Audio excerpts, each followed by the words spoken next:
as Toyo and my name is Toyo Phillips.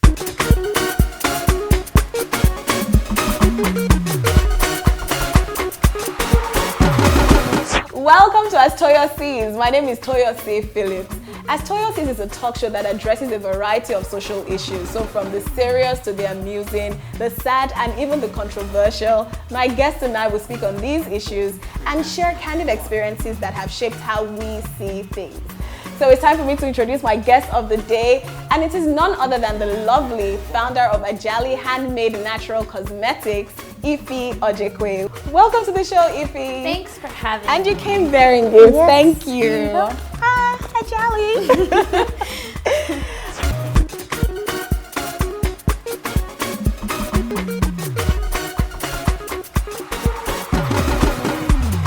All right, so a little background on Ify. Ify loves natural products, and I should say she's a packager of natural products as well. And she's the founder of Ajali Cosmetics brand. They're an all-natural, all-handmade cosmetic brand, yes. And if you're looking for someone who is environment conscious and a lover of fair trade or a believer of fair trade, Ify is your girl. And the reason I spoke to her was, the first time I saw her, the reason I spoke to her was because of her hair. I was like, okay, first of all, I love your hair. I love the full, rich texture. And then the second question I asked you was, did you become like all natural because of people?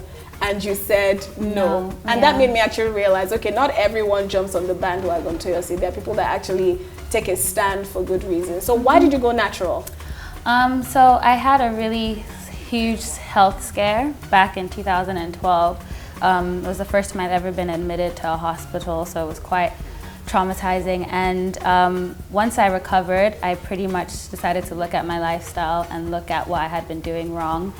And I just wanted to eliminate chemicals as much as possible. So I started off by stopping to relax my hair.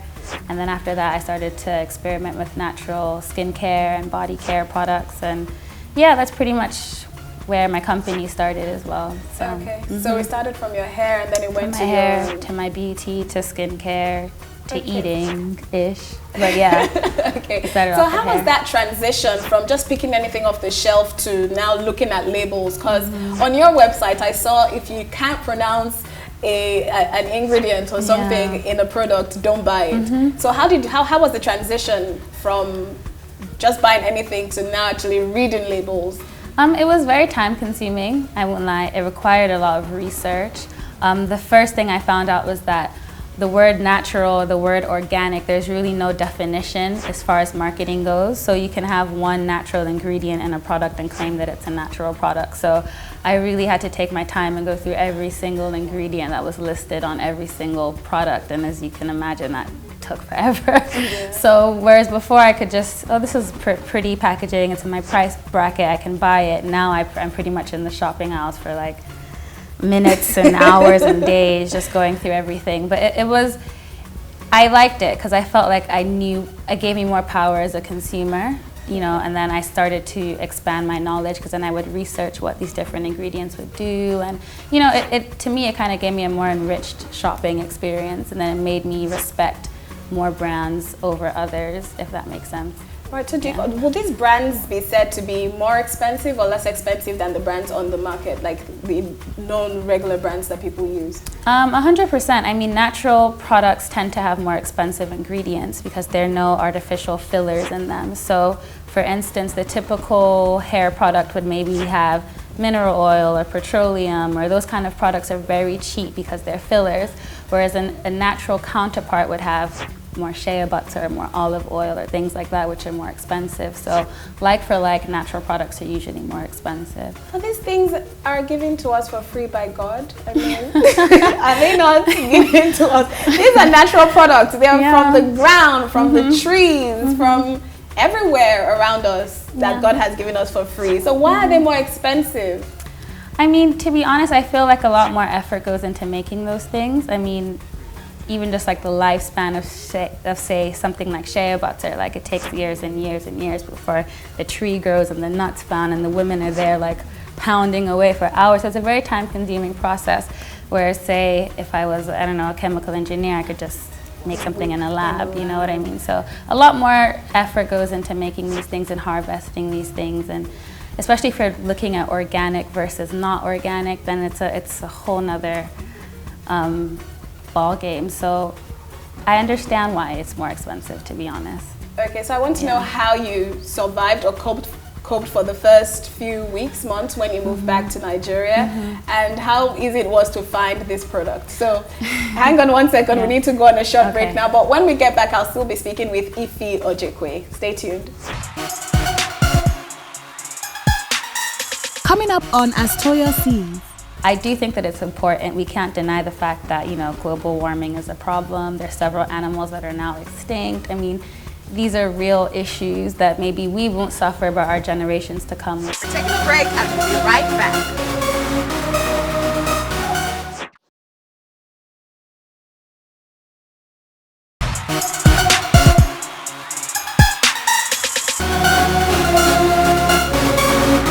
Welcome back to As Toyo Sees. I'm speaking with Ify Ajali, the founder of Ajali handmade and all-natural cosmetics brand, and she came bearing gifts, guys. Like, it doesn't get better than someone coming on your show and bringing you gifts. So this is the Ajali Pure Sea Salt Body Scrub. What does this do? So that's an exfoliator. The main base of that is pure sea salt, like it says. And you can open it. Do you want me to open it for you? Let me try. It's got olive oil. It's got olive oil, coconut oil, sweet almond oil, and that was our limited edition sandalwood and black pepper fragrance. So that's the black pepper, because there's something sharp. Okay, so that's the black pepper. It's a bit of a more spicy fragrance that we did for Valentine's Day, actually. Oh, okay, that's nice. And this is the... That's the Pure Marula face oil. So that's light enough to use even if you have oily or acne-prone skin. And what it does is it improves the appearance of your skin. So it adds more elasticity, helps to reduce fine lines and wrinkles. So that's one of our best-selling face oils. I'm so excited because I'm going to be glowing very soon. Yes. Like, very, very soon. And this is the... that's the Hair, Skin, and Nails Signature Oil Blend. So you could use that. I see lemongrass. Yeah, that's the lemongrass fragrance. And that's really good because it adds shine, it makes your skin soft, and it's small enough to carry around in your handbag. So that's another good product. And also, men can use it too in their beards and stuff like that. Oh, so nice. It's a pretty versatile product. Awesome, awesome. Thank you so much for these. I really appreciate this. So how easy was it getting these products when you moved back to Nigeria? When I moved back in 2011. So when I moved back, the Body Shop was here.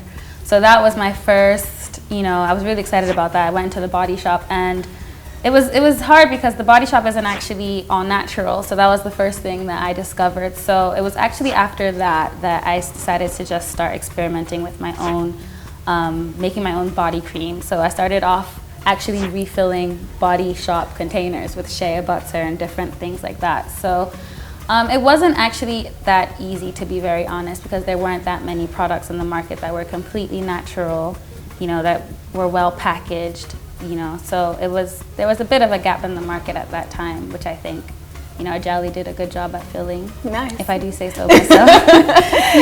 Yes. So this all natural, all handmade movement, first of all, does handmade mean handmade? Handmade just means that we are actually manually making it, so we're not necessarily passing it through a machine, but we do use different, equipment, if that makes sense. So like the shea butter, for instance, we use stand mixers, so they'll do the actual whipping. Right. So the soufflés, for instance, we use a stand mixer, so that's basically like what you would use to make your cake. So it mixes all the ingredients together, but the scrubs and the oils, and we do other products as well.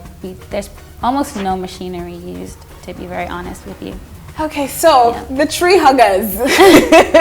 I'm not a tree hugger. Those are people that believe in the all natural and the earth. Everything we use should be from the earth, all of that. Is this much ado about nothing?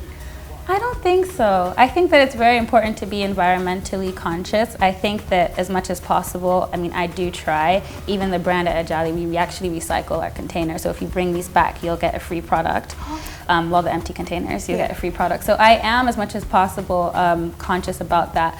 I do think that it's important. We can't deny the fact that, global warming is a problem. There's several animals that are now extinct. these are real issues that maybe we won't suffer, but our generations to come will definitely suffer from. So I think that it's important as much as possible to reduce your carbon footprint and all these like buzzwords that you hear. But I'm not a tree hugger. I mean, I'm not going to fly on an airplane because of carbon emissions, you know what I mean? I try as much as possible to live a normal life, but if I can make small adjustments, then why not? Okay, so talking about like skincare products and hair products, all of that, what is wrong with the chemicals in these things? Because, I mean, these chemicals have been used for ages, and then a group of people just decide, you know what, we should ban chemicals and all of that. What's wrong with the chemicals? The truth is that these things haven't actually existed for as long as you would think, so that's one thing. Traditional skincare was 100% natural. If you look to like the Egyptians and people like that, I mean, they were using milks and butters like for many, many civilizations. So it really was with the new wave that we had, you know, chemical fillers and we saw those sorts of things. And there wasn't really that much research that was done into the use of certain products. So now, several years later, we're finding out that there's so many cosmetics on the market that contain known carcinogens, so things that are actually proven to, you know, cause cancer. And there are many scary statistics out there. 60% of what we use on our body is actually absorbed into our bloodstream. So it is a case of where you might be fine now, but we don't really know what the long-term implications of these products would be. So it really is just a matter of trying to step back and think a little bit more about why am I actually using a product that has all these different chemical compounds when I don't really know what the implication of this would be if it becomes absorbed by my bloodstream. Another scary statistic as well is that a lot of products that are on the market are not even FDA approved or approved by any sort of body, you know what I mean? So it's, when you think about those sorts of things, it's just, it's a bit scary. Okay, yeah, it actually sounds really scary. We have to go to another break now. But when we come back, I'll be talking to Ify about her relationship with the local farmers in Nigeria. We'll be right back. Okay. Coming up on As Toyo Sees.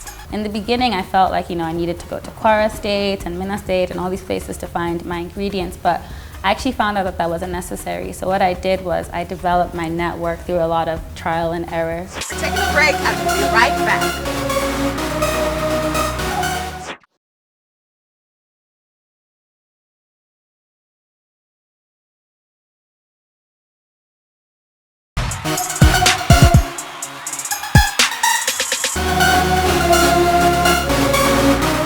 Welcome back to As Toyo Sees. I'm here with Ify Ajali, and I'm learning so much about the all-natural products and handmade products. And your website also claims that your products are cruelty-free. So why is it important to not test products on animals? I mean, I think that's more of an ethical standpoint than anything. There are pretty much two minds against this, but basically say that if you don't test on animals, then how do you know how animals are going to react? And then there's another field of thought that thinks that, you know, we don't actually need to do that. So I personally,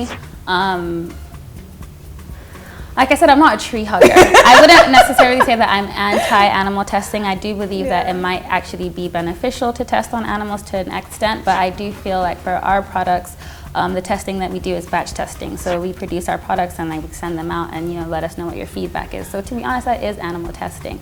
But do I have rabbits and rats in my labs that I'm subjecting to like everyday cruelty just because I want to find out? I don't think it's necessary to do that, especially since we have all natural products. So maybe that's why we don't really necessarily need to go under that vigorous testing. True. I was going to say that because if these products have been around for years and if these materials have been around for years, then they've worked and they've been tested for generations. Yeah. Okay, so let's talk about your relationship with the local farmers. Now, I know you have to deal with local farmers now that you're here. Do you travel a lot? In the beginning, I felt like I needed to, but what I found out was that there are actually a lot of farmers that are online that have representatives that, you know, you can call them up and you can find out, you know, what their prices are, the different grades of ingredients that they have. So in the beginning, I felt like, you know, I needed to go to Kwara State and Minna State and all these places to find my ingredients, but I actually found out that that wasn't necessary. So what I did was I developed my network through a lot of trial and error. And now I have my trusted suppliers. I do speak to farmers sometimes, but most times I work through their middlemen. There's a bit of a communication barrier as well. So it does help to have people that are able to kind of bring those products down to us here in Lagos on a regular basis. So do we have sea salt in Lagos, in Nigeria? Not as far as I know, to be honest. The sea salt is actually imported. Okay. I also do a sugar scrub as well, and we import our sugar as well. Okay. So the main ethos behind the brand is anything that we can source locally, we will, and anything that we can't source locally, we will make sure that we're importing the finest quality of that ingredient. Right, right. So earlier you spoke about trying to eat clean as well. Are you vegan? No. No way. Have you tried being vegan? You know what? I have, I won't lie, but it's more of an experiment to me just to see, because I'd like to try different types of food. Right. I'm not anti-eating meat or dairy products or animal products or anything like that. I do study these things and I see the benefits of doing that, but do I have the discipline to commit to that? I don't think so, to be very honest. Okay. Yeah. So what's the big picture? What's the end goal for Ajali as a brand? I want Ajali to be the Lush of Africa. For me, I would love to have Ajali stores all across the continent. I would love to be able to impact the society in that kind of way, to where we're employing hundreds and hundreds of people.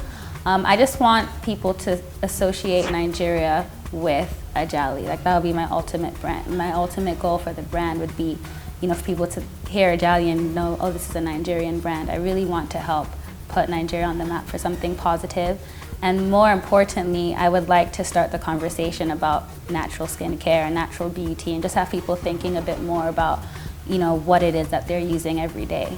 So that would be my vision for the brand. I think you have. I think you've started the conversation just by even being here, and all the conversations you've had before now. I think you're doing something, because now I'm beginning to think, okay, all those chemicals that I cannot pronounce, what are they doing? Yeah. And the scary fact that they may be going into my bloodstream is scary. It's scary. Okay, we have to go on another short break now. When we get back, you'll be getting my final thoughts. This is As Toyo Sees. Taking a break and we'll be right back.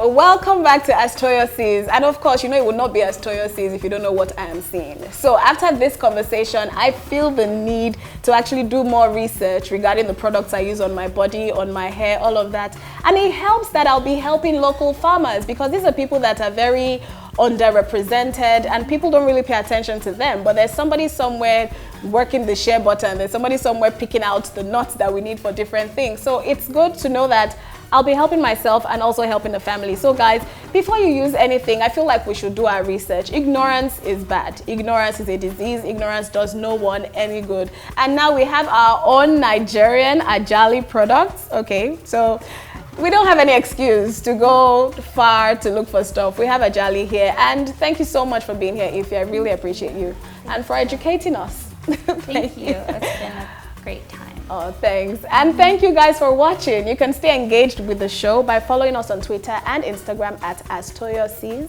Make someone's life better today. See you next time. Bye.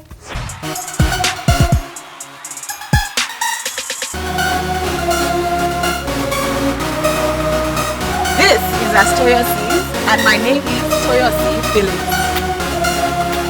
Thank you for watching.